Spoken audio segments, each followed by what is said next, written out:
Green tea launched in 1999. One, it's got staying power, not necessarily as a fragrance, but as a brand. I'll give it that.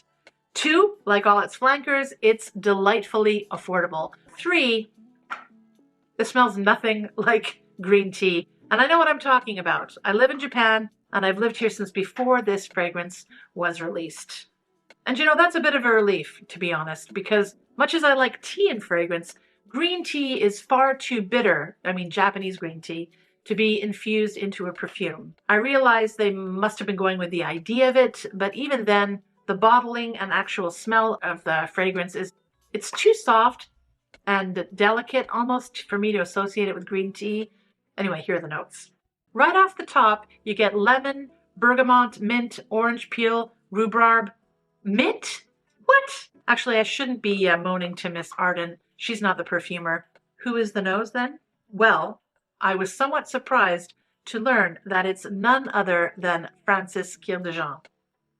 Well, we know that Mr. Kildejans is good at bringing oud to the Western nose. Maybe this is his Western sensibility for green tea.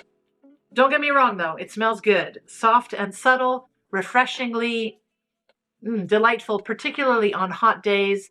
A nice citrus with a tinge of rhubarb. A watery, almost aquatic dry down. It has a zinginess to it that I appreciate. And it's unisex.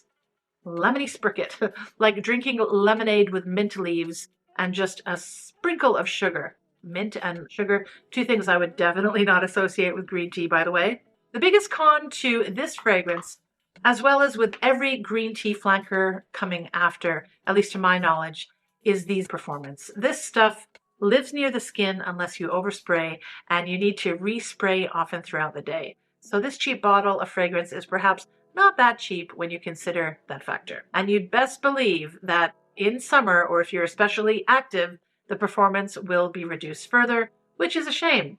I've also found that the aquatic tones in here morph into something a little metallic over time. I don't personally find this to be a negative, however, just different.